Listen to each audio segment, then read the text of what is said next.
Hello, everyone. Welcome to our new episode of It's Gonna Be Okay.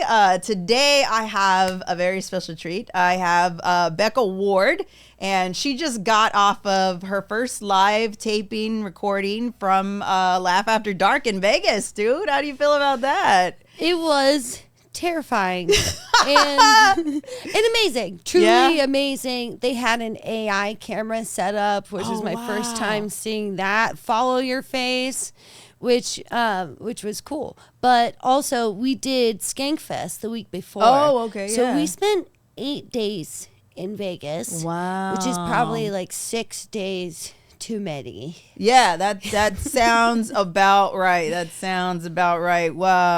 So Becca, we obviously, you know that this is a podcast about mental health, and I know, I know you through comedy. I know you strictly through comedy. You're a good comedian, excellent, stage presence, just wild, all over wild. Your energy is just like there's a reason. Yes, there is a reason. And every time it's like, let's peel off that layer and figure it out. You know what I mean? I don't have to figure it out because most of the people that I bring on here already know what's wrong with them. I'm not saying anything's wrong with you. I'm just saying that, we know who we are as people. Yes. And we've learned to live with whatever it is that we've gone through. So do you mind sharing what, cause I know like some people don't have diagnoses, or, they don't necessarily have like an explicit reason for, whatever it is. They've just been around through trauma or they've learned how to deal with it, but you have a specific diagnosis. I do. Yeah. So, my mom, alcoholic our whole lives, and we were abused so badly as kids. And then she abandoned us at a therapist's office when I was about to turn 13. And so for a long time, I didn't have a diagnosis because I had trauma associated with the abandonment, the therapist's office. And when I would try to go in and sit in the waiting room, I would just start getting these panic attacks because it was just triggering from being left there by my mom. Right. It's like, I don't know what to do with these crazy kids, but she has borderline personality disorder. Your mother. But she doesn't seek any treatment, and she just kind of self-medicates with the booze. But for me, finding out that I had complex PTSD and that I was triggered by, which were places I couldn't feel like I could get out of, like there was claustrophobia involved. Mm-hmm. There was just an overstimulation involved that my body would just shut down. I was having all these physical responses, and I was getting it under control. I was seeing a therapist. Everything was great. They were really shocked at how high functioning I was, but that was because 10 years ago I moved away, and I just started really healing on my own time and in my own way, and not being re-traumatized by having kind of false stories put in my head. Yeah. So when I was 25, I had somebody break into my apartment and was re-traumatized completely. Like, it was my first safe home in my entire life was when I was 25. I had a great partner, great life, lived in this beautiful loft in downtown LA. I'm starting my comedy career. This coked up, like, middle-aged white guy, CEO of who the frick cares, breaks into my apartment and tries to sexually assault me. Got naked, tries to crawl on my bed. And that first and only home that I felt safe in, it was destroyed. So and I feel disassociated from it. And I couldn't sleep. I wouldn't sleep in the bed. It destroyed my relationship. And then I started experiencing a crazy amount of health problems immediately after, where it set off so much stress that it kicked my hyperthyroid, which was already moderately hyper, my entire life. I've been thin my whole life, but then just kicked it into a gear where it was like my ADHD was out of control and my anxiety was out of control and my reaction to trauma was I was the worst person I think I had been in a really long time. Okay, so for me at least, I mean, I want to kind of put this into context, like a timeline, basically, because I know you, like you're just giving it off like from the top of your head. So you said moved away. Where are you originally from? I'm originally from West Virginia. Okay. I grew up in a town of 31 houses. In Okay, like Amish, like you like that kind of, really? So in Darksville, West Virginia, and then when I was 11, we had a tornado hit, and 28 of the houses were gone. Oh my God! So we just live in this little lonely house, and I'll tell you, out there, especially your closest neighbor is miles away, so nobody's watching. You know, there are no resources. Yeah, nobody can hear you scream. You know, like that kind of. And I'm one of 8 children. Wow. So, and I'm number 5. So I was so far down the line for anything like braces, mental health. Like just neglected. Food. Yeah, you're just like you definite nipple insecurity. Yeah, down the litter. I know. I say that stuff to my mom because she came from a litter of 12. You know. Wow. Yeah, and they all crossed the border. Yeah, but that's amazing. Yeah. Okay, so you mentioned that your mom abandoned you, but do you still know? Are you still in contact with her? It's a complicated relationship. Okay. Where it's, if I am in a good mental place, yes, okay, I can handle it. But even so, little known fact, I'm getting married in October. Cool, congratulations! It's really exciting. Yeah. Thank you so much. But she wants to be hyper involved in the wedding. And I would listen to this podcast called Other People's Problems. And it was talking, which I loved. And it was Canadian therapy sessions. And I was listening to the girl's story about not feeling like she could invite her mom to the wedding. I knew that was a non-option. Like, she needs to be involved. But I know also the weight. I pick up probably 1 in 10 phone calls. Oh, my God. Because I can't. That's a lot. Last night, we're on the phone, you know, I could tell she's been drinking, which is just, so she's still drinking then? Oh, yeah. Yeah, okay. Yeah. So that's another reason why it gets tricky and gets hard, because her memory of things is not everyone else's memory of things, you know?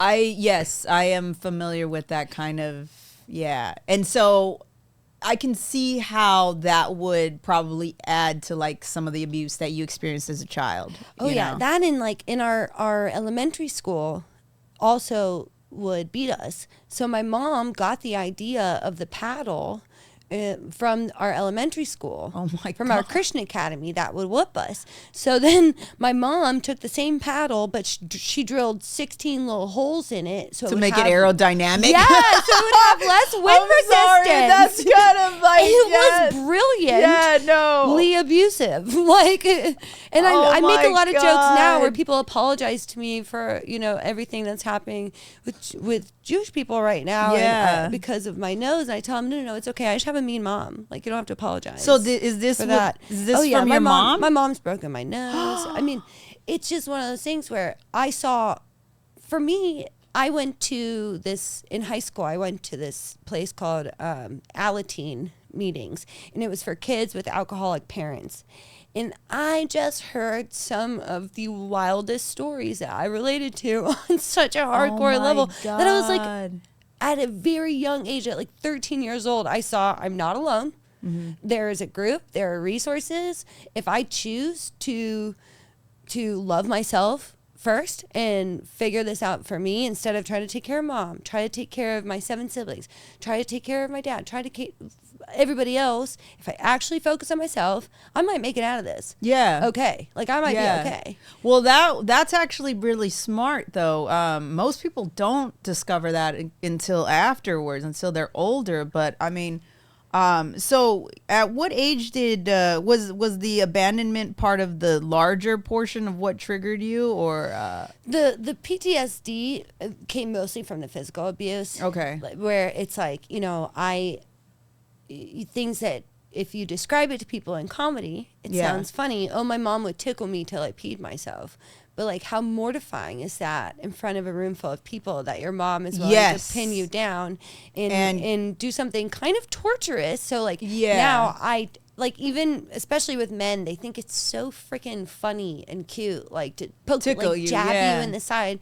First of all, like, it's kind of aggressive and it's kind of fast. Like, and I don't like those either. You don't like swift movement? No, Yeah. I like to just, it's the gentle approach always works best with me. But it's like, no, that's I appreciate that a lot. But I noticed with certain things, two major things that I noticed was flinching. Like when somebody would reach for me really quick, I would always flinch back, and that felt embarrassing for me. So I kind of tried to work that out. Yeah. Also, as somebody who does comedic acting or like character comedy, you want to be in control of all your tics and all kind of your isms. That's why I dropped my West Virginia accent, which I can still very much call back at any moment in time.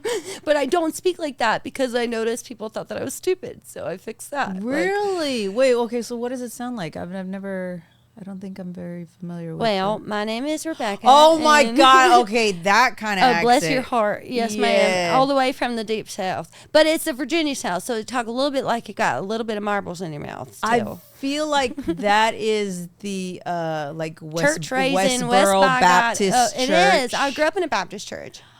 Oh my God. But okay. the other thing I noticed big time for triggers was my mom, as a unit of punishment, as a measure of punishment, she would lock us in our rooms. Like if I left a cereal bowl out on the table, no matter the fact that we had a hoarder's house, if I left a bowl out, I was sent to my room and I had to quote unquote clean my room all day. But no food, no breakfast, no lunch, no dinner. I just locked in my room for the entire day, and I could come out the next morning. And I realized I hoard food. I totally hoard food, and I've broken it. I've worked on it now because again, it's I didn't realize these things until I lived with my first partner, and it's like holding up a mirror to yourself. You have all these other young boyfriends in high school and college telling you how perfect you are, how amazing, because you've been through so much. Wow, and you've come so far. You put yourself through college. You had some really good partners to tell you that. I dated ugly nerds. They are the most loving, but you are not the point of contention is you're not sexually attracted to them. Yeah. But you're safe. And then they cheat on you and you're like, why? And you're like, oh, you know I'm what? not having sex with you. Yeah, you're not, because you're actually just supposed to be a really good friend.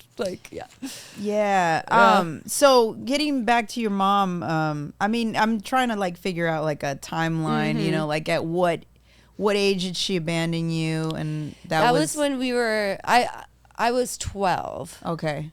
And I had spent no time with my dad.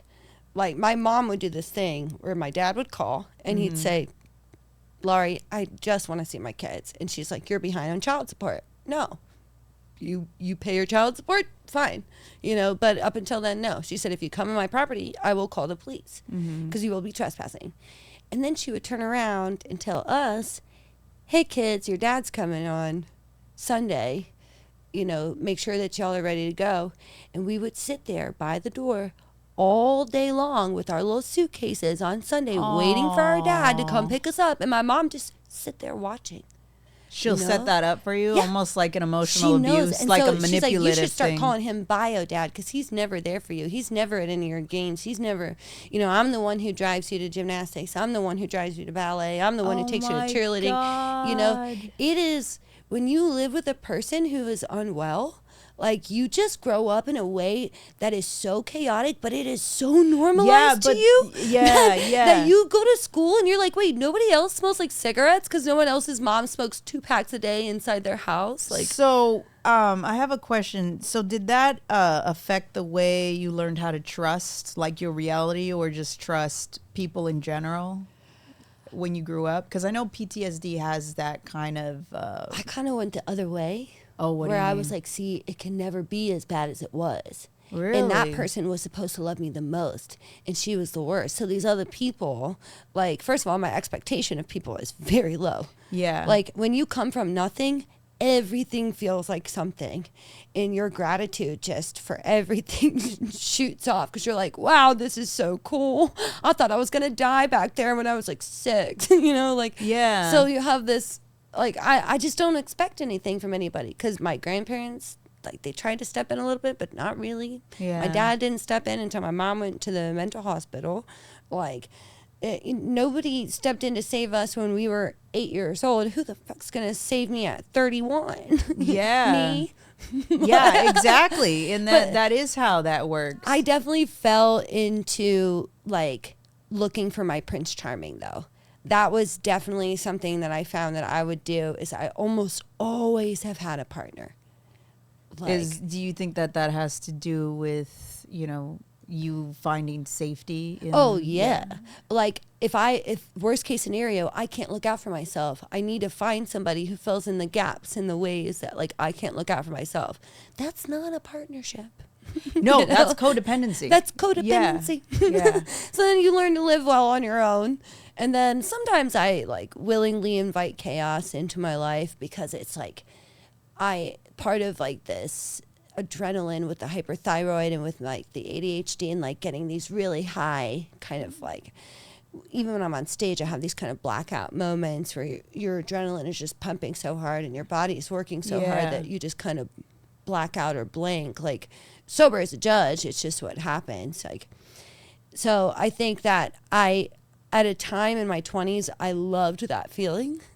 Yeah. And now I know what it feels like to have consistency at home and still actual stability. Right, stability, but still have like, it's my house. Like my partner is great, but it's my house. Like I make all the decisions in our house. Like he doesn't like to. I love to make decisions. So I found a partner who's like conducive to this style of like. So it works for you. Yeah. Yeah. I get to have my independent, like I feel like the most independent even that I've probably felt since college when my boyfriend's parents paid for my tonsillectomy. Okay. So I do have so you mentioned that, you went through this trauma, but what was it? I know you said that you had like resources available to you at a younger age. Was there any point where you were just like, this isn't enough, I need to start taking medication? Or was there a way that, because I know like some people, especially when they're going through something like that, they don't realize that they get into drug abuse and they start self-soothing, or they get into like very self-destructive behaviors as a way to self-soothe what they went through. I started drinking really young. Really young. Like how young was 13, that? probably. Oh my gosh. And I did Molly for the first time when I was like 14. I got it all out of my system because my dad was just kind of like, I'm going to France for 3 weeks. Here's my credit card and car keys. And he would just go.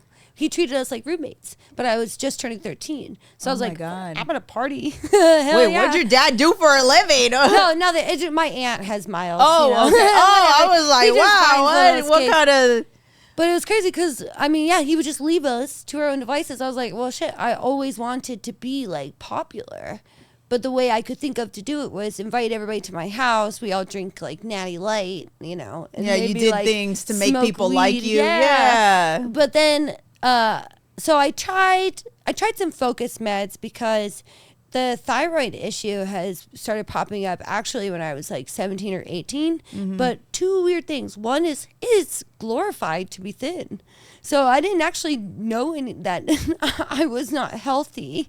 Oh, wow. Because I could eat whatever I wanted. Everyone's like, oh, you just have a fast metabolism. Yeah, oh, you're so lucky. You have hyperthyroidism. But I have a hyperthyroid. Oh, my so it's God. like, it's actually very important what I eat, when I eat, Yeah. And I would go through these things where I would eat like a whole bag of Doritos before I went to bed.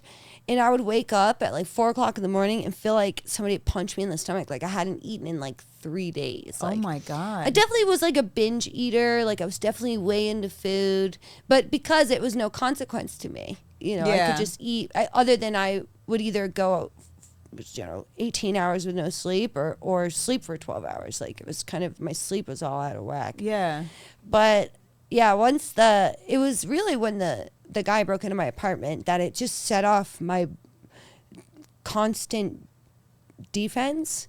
Like I was constantly on guard and my anxiety ramped up so bad that it kicked, my whole body just kind of kicked into gear. Yeah, they call that hypervigilance. Yes. Yeah, my thyroid just it spiked. went nuts. it was crazy. My teeth started breaking. The hormone levels in my saliva had changed. So it's like my teeth were just cracking and breaking. And I'm like 25, 26 years old. I'm like, how recent was that? What's wrong with me? This is like 5 years ago. Oh my God. And was this during the pandemic? Yeah, it was right before and right during. So yeah, it had happened in November. Like that bad experience had happened in November. And then same thing. I tried to get therapy at the mental health services in downtown LA. Yeah. And there were just so many kind of like unhinged people in there. I panicked. I freaked out. I waited there for probably 40 minutes before I was like, yeah. I tried to, I went outside, I was pacing, I tried to just like smoke a cigarette, I tried to like just kind of take my mind off, listen to a podcast, do this. I was like, I can't be here. Yeah. I can't be here. I have to go. And then I just run. That's the other thing is when I don't want to be somewhere, I don't like casually, coolly walk away. I will just jog away. You'll flee? Yes. You're like a cat, like a scurrying cat? Yeah, I don't want to be here anymore. Yeah. And I flap and I'll just like, I definitely still have panic responses, but a lot of times it's also the only time as a goofy person that people take me seriously. Yeah. Because otherwise people think I'm kidding. But if I'm running away from you, like physically running away from you, chances are I don't like what just happened. Yes, that is a physical response to something that I mean, can you imagine like if somebody you didn't like tries to come and say hi to you, like I do that. Becca's gone. No, I do that. I can't handle it. I get so overstimulated that I get physical reactions, like where I'll start sweating really bad, and like my whole face will get really red, and like maybe my hands will shake a little bit. It's just that unnerving. Yeah. And a lot of it too, I learned now because after they tried to give me medicine for ADHD, they were like, because you had a hard life, we're going to give you Vyvanse because it has some antidepressant in it too. And I was like, this stuff, the only thing this does is make me fart. Okay. Like, I swear to you, I'm at Trader Joe's and like, I'm leaving, I'm crop dusting everyone at Trader Joe's. What's interesting to me is that they gave you a drug that accelerates things more. Because you know what I mean? They thought I had an eating disorder. Oh. And nobody wanted to talk to me about it. Nobody asked me. Literally for 10 years, my entire family talked behind my back. Like not one, I'm one of 8 kids, not one freaking person. And my sister finally cracked and said something. She's like, oh, it's your thyroid? She's like, we all just thought that you were bulimic because you have bad teeth and you're skinny. Oh, wow. Not one person ever asked me, how are you health-wise? Mentally, physically? Like, what are you going through? Like, you look skinny. What's up with you? You know, just anything like that. And then because I told my sister, I was like, okay, then what y'all were doing was you were gossiping. Yeah. Which is why I don't come to you guys with these things. Like, because it just, misinformation spreads, you know? Yeah. But because if it was care, not gossip, somebody would have come to me. Well, I mean, that also depends on how close you are with your siblings, you know? Yeah, not nearly as close as exactly. we were back in the trauma bonding days. Yeah, I think those, because I feel like those kinds of questions, like I wouldn't go and ask anybody, you know? So I feel like that Definitely relationship. Wouldn't assume, but I think that there's a way where it's like if my dad had called me and had been like, hey babe, are you doing okay? Yeah, you're right. Yeah, asking, are you all right? Do you have enough to eat at home? Yeah. Like I just noticed, like you're so skinny, and I know, like you look good. Like don't worry, you look good. Because I need to be told that. Yeah, I have an ego. But it's like, nobody asked. Everybody just kind of assumed. But it's like, I love me and have always loved me. And I'm like, I would never do that to myself. Like, and I'm so grateful that I didn't grow up in LA. There are a lot of women here. My best friend was born and raised here. And the pressure that she felt for her body to be a certain way, I can't believe that I just got to play naked outside on a farm, you know? Yeah. The worst problem I had was my mom would be like, God damn it, Bruce, the kids have worms again. Oh my God. Because we would play naked in the chicken coop all the time. You're like, it's either worms or bulimia. Worms or looking like a worm. I don't, you know.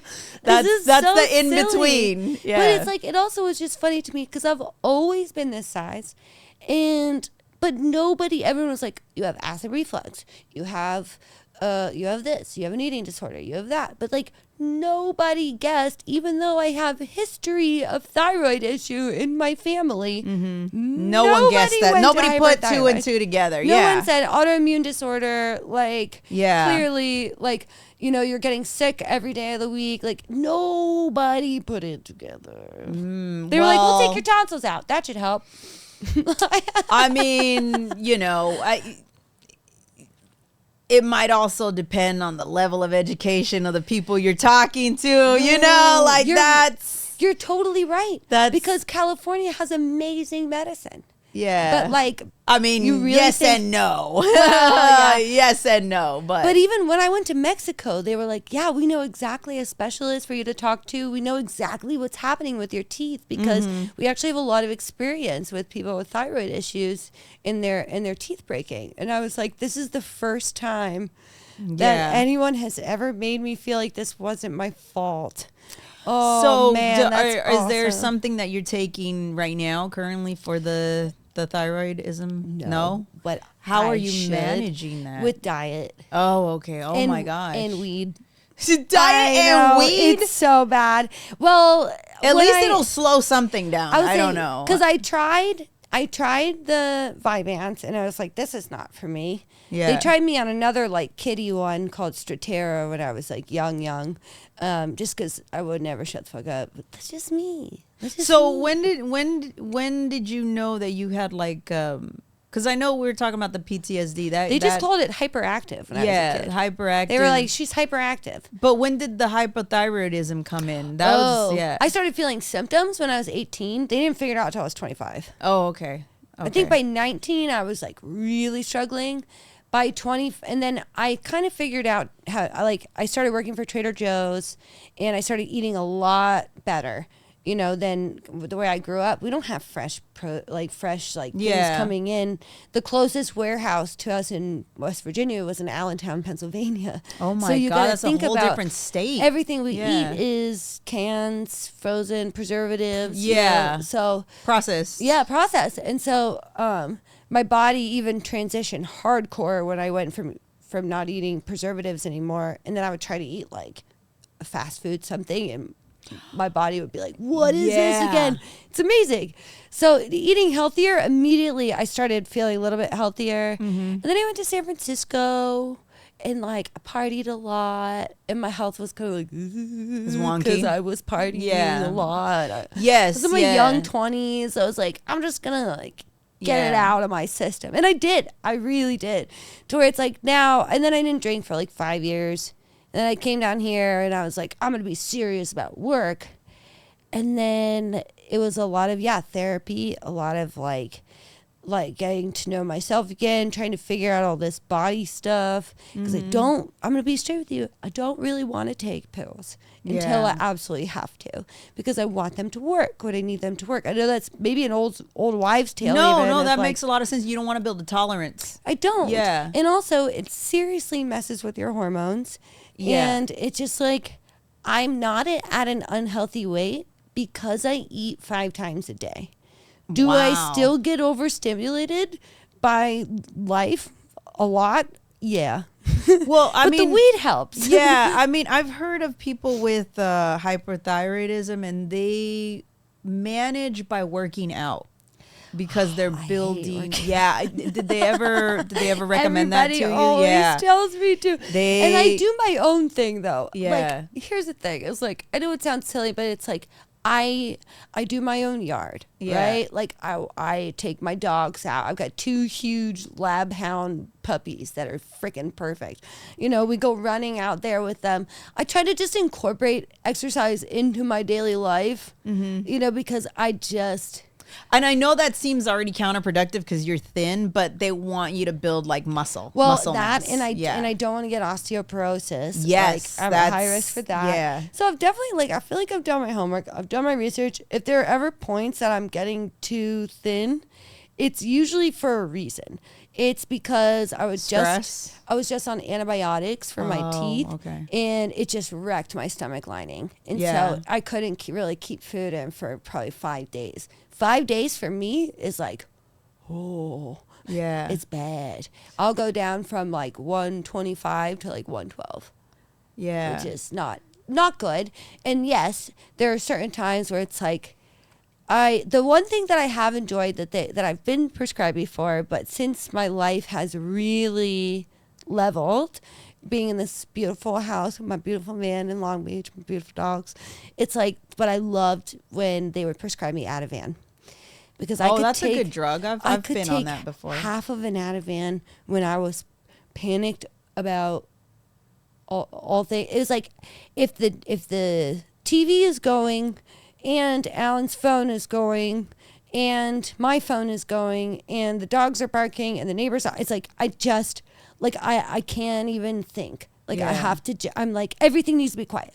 Like, I feel that. You kind of have that kind of scattered energy. Yeah. And so, and honestly, because it's due to my thyroid, the thyroid gives me the ADHD. So it's you not think it feeds ADHD. into... Well, then that gives me anxiety. Okay. It's the ADHD where I'm like, why can't I freaking focus, right? So have you, like, is there any, like, technique that you use outside of, medication, like, kind of like things that you do to process your feelings? Totally. And your emotions? Are there things that you've done? The two things when I'm feeling really overwhelmed, Yeah. I just go in the shower and sing.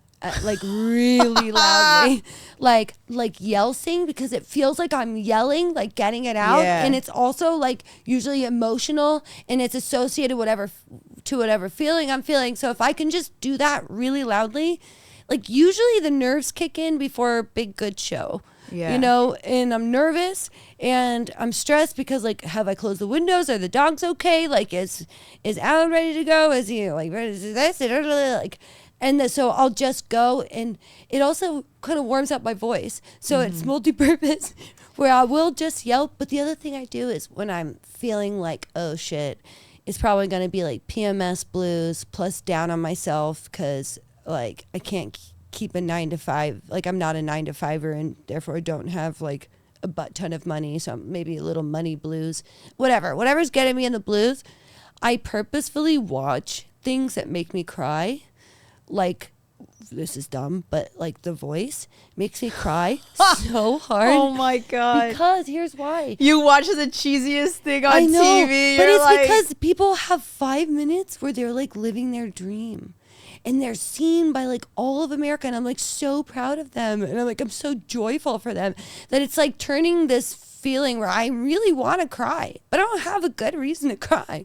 So I'm like giving myself an actually like good, your empathy is kicking in. Reason to cry, as opposed to like me like turning on a song about how my life sucks and me being like, yeah, my life does fucking suck. Like, like it's just better for me to feel like crying. It's like, Extreme Makeover Home Edition. That's another one. Yeah, no, but I mean, I think it was funny where like, yeah, I'm gonna cry and my life is like, that's what I lean into. Yeah. I lean into that. I lean into that hatred, like that self-deprecation. I used to, but now I gotta turn my mood on a dime. You gotta go to a show. You gotta figure that shit out. That is, you know what, 100%. So like, I was gonna say, has doing stand-up, has that affected, especially, and you already say you got to change it at the, like on a dime, has that affected the way you went about taking care of yourself? Or did that like kind of,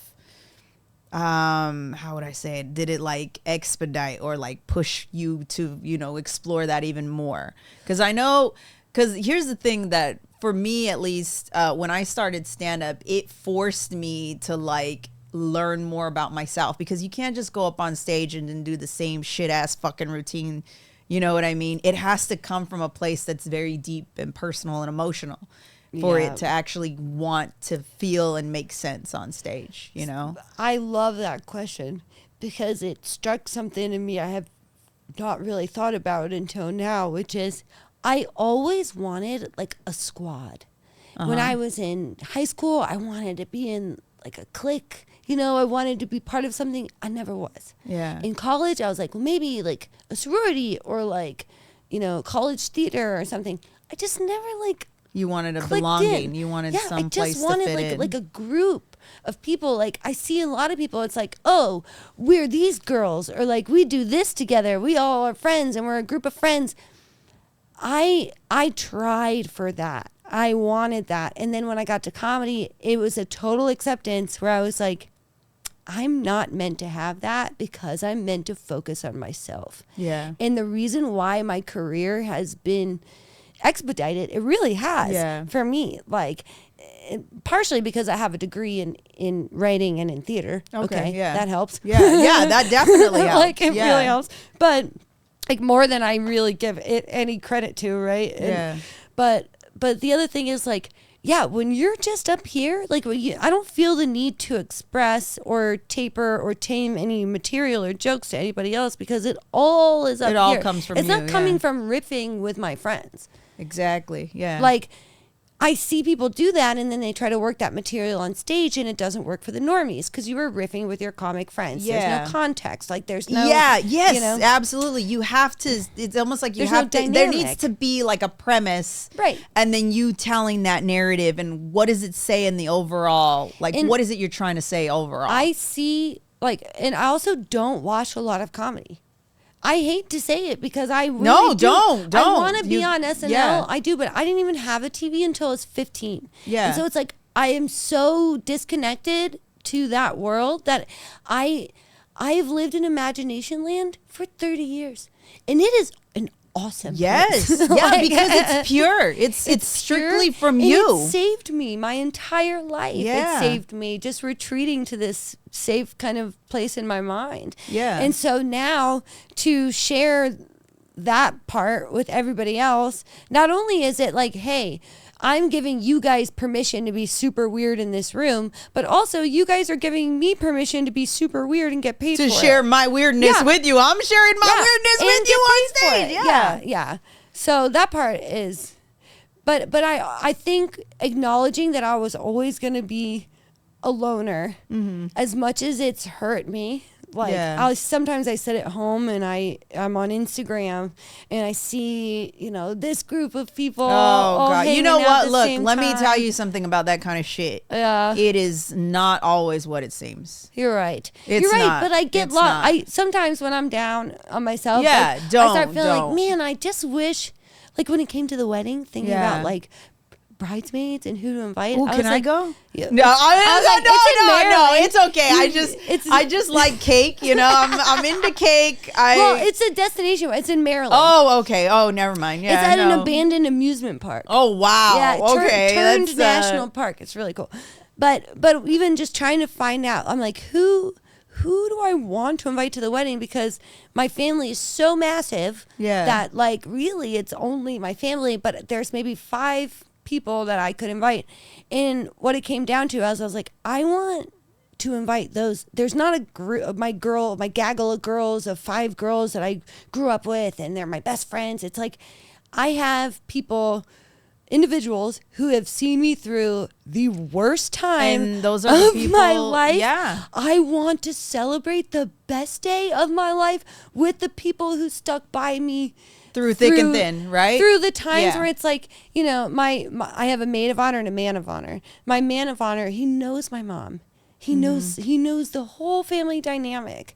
Like he just gets it. Like I don't have to explain or warn anyone and be like, hey, she might say something about the Civil War that is very, very untrue because she's a white lady, but like So you will say that comedy has it helped? Like has it been therapeutic? Oh my gosh, to me, it's like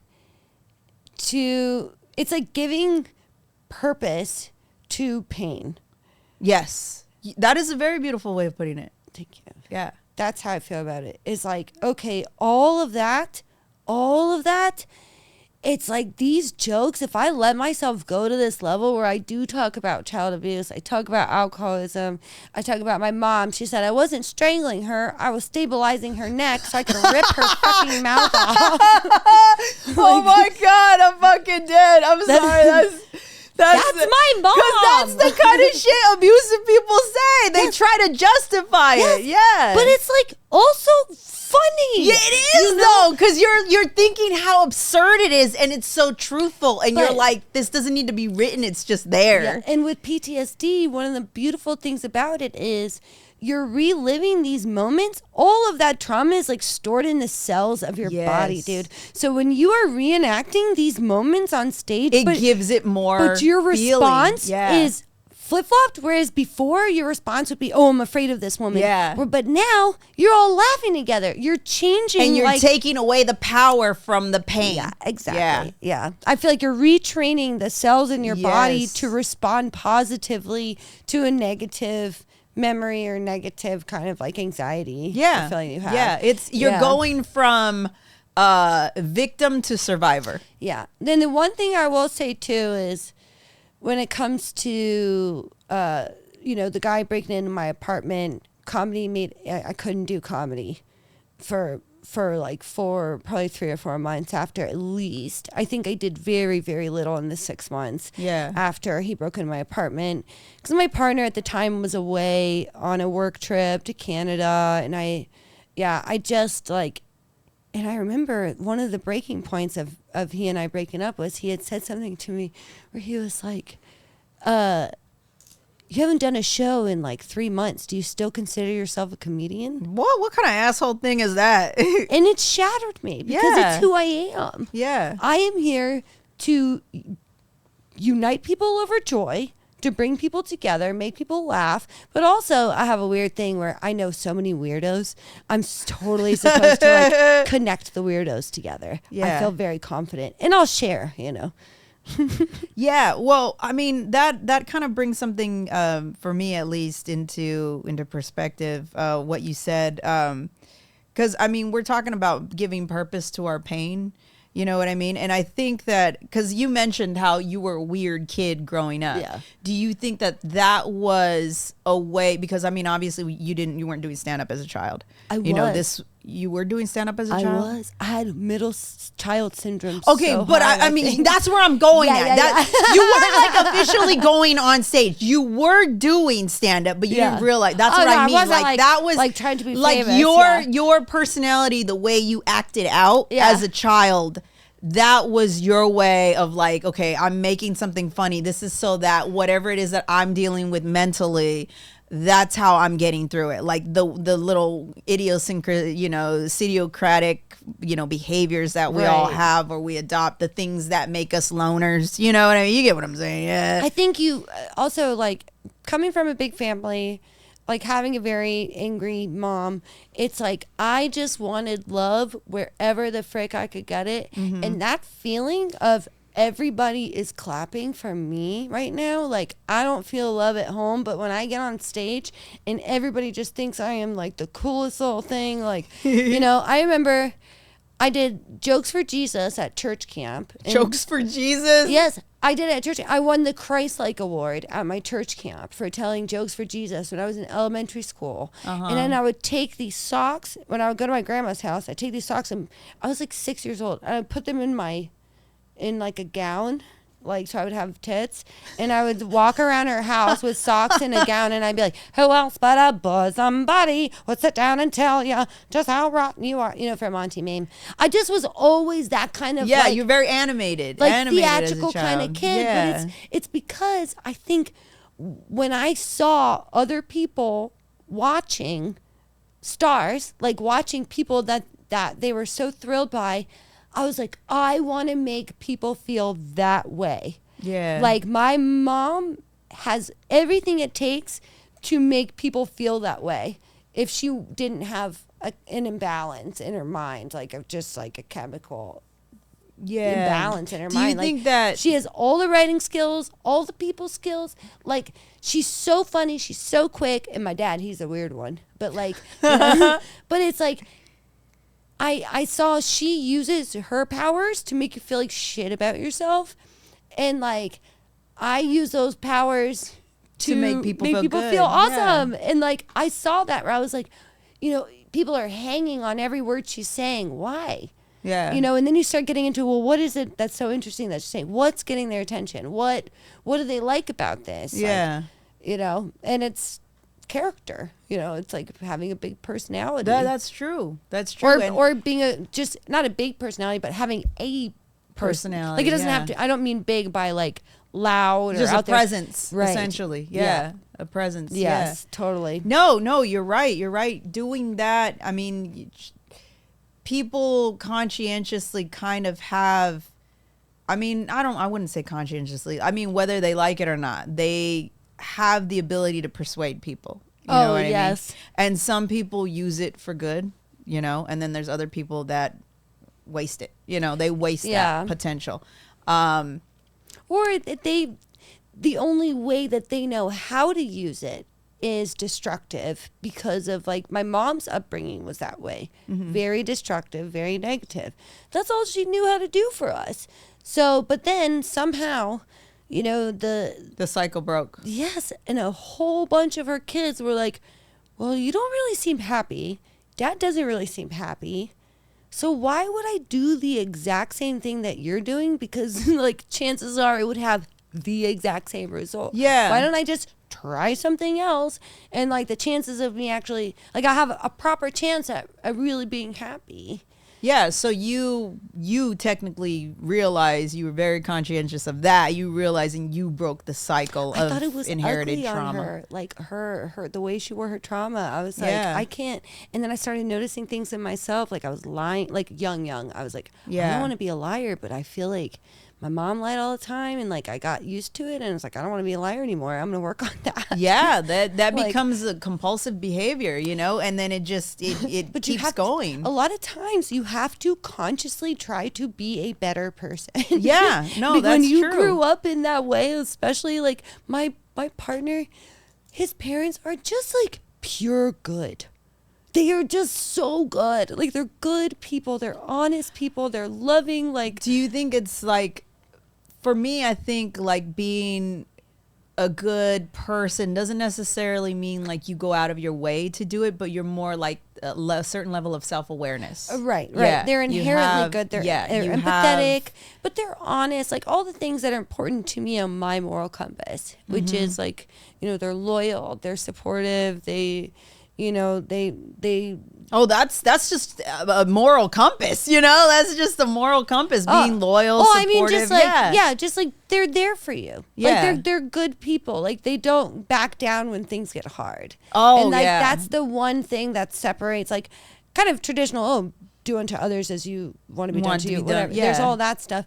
But in LA, what I miss, that hole that wants to be filled, is the loyalty, is that I will stand by you no matter what. Like, you're allowed to be human, you're allowed to make mistakes. We all treat this town, a lot of us transplants, myself included, I treated San Francisco like this. We treat it as a stepping stone. And it's a very transitional kind of town into the next kind of thing of your life. So nobody is really kind of honing in on these deep, serious relationships and friendships, because we're all temporary here. Everything, and then it's also, you're tempted by the next best thing all the time. That's interesting that you put that into. I never really put that into perspective. But like, they don't need the next best thing. His parents. They love me. Like, they think I am the best thing. Like, for him. Yeah. Like, they're not waiting for something cooler. I thought that was interesting that you said that about the way people look at relationships in Los Angeles. That is true. That's how I feel, because I'm one of those people who's like, I'll stick with you, like, through whatever. Like, you know, there is a certain level of, when folks bring their own crazy, like, bring too much crazy on themselves.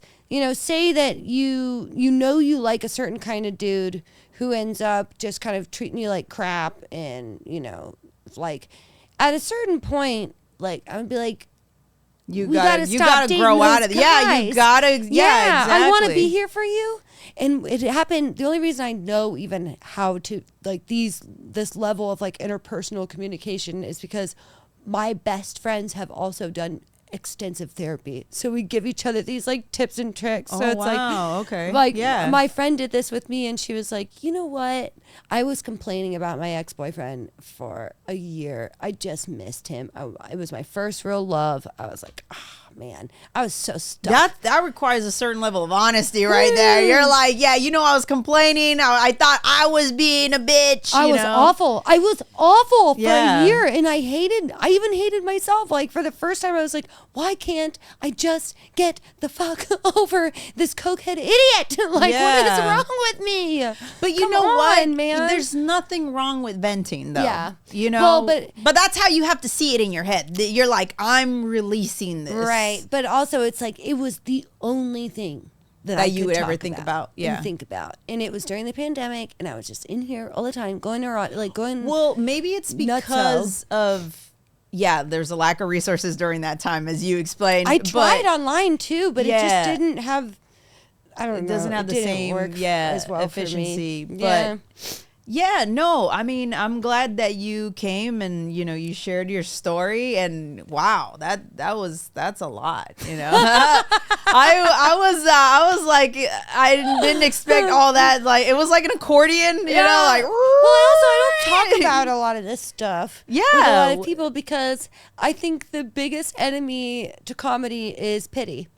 Oh no, we're not here to pity each other. But a lot of times it's instinctual to be like, oh, you poor thing. It's like, no. Yeah. Any woman, any person you see who's trudged through some of their own mucky muck and tried to get to their own other side, you just say, good fucking on you. Yeah. Good job, dude. Like, exactly. Nice work. I'm proud of you. Yeah. Like, that seems really hard. You're like, yes, it was. No, it's not just, oh, I'm outgoing and positive because I'm a Cancer Leo. Yeah. Like, no, this was it's therapy. Because you survived this was it. work. Yeah. This was like me seeing the best people around me and being like, I want those people to also want to be around me. Or do you use whatever it is that they went through as a strength rather than something to hold them back. And this is the reason why I started doing this podcast. I love it. Because obviously I have a mental illness, and a lot of people would just pity me, and I'm like, don't do that. I've made it past the hardest part. You know what I mean? Now, for me, at least, it's to empower other people. Exactly. To talk about whatever it is that they went through so that they can empower other people to do the same. And to learn, like, even though, like, a crappy experience happened with me, with the men, all that, with multiple men in my life, but it happens to all women. But, like, for me, all it did was push me to want to do better for the women in my community. Yeah. So I run... Yeah, you run a lot of female run shows. So what did I do? I turned it into something where it's like, okay, there's a hole here in our world, which is an extremely safe place for women. I'll build it. Yeah, there you go. Yeah, that's it. If you see something that needs to be done, I think this was there. Like, my mom she had her own issues too, but there were certain things where I felt like there was a moment of clarity and things made sense. Like the crazy starts making sense. And then that's when you start you're like, oh shit, I don't know, Mom, but like some of the things that I wondered too was, is she really crazy, or is just like, there's a method to that madness? Right. You know what I mean? Yeah. Well, I think, that doesn't have to be mutually exclusive. Yeah. It's just, I'm with you. It's hard to believe, like, the whole like strangling thing next to like, don't hit your brother. Yeah. You're like, you do as I say, not as I do. You know? Exactly. Yeah. She tagged me in a Facebook post like that yesterday. Wow. That's what old white women do. Oh, they my tag God. you And a lot of Facebook posts. Yeah, but I mean, I'll ever be that. We've reached the end of this episode of this podcast. Thank you guys for listening to Becca Ward. Where can we find you?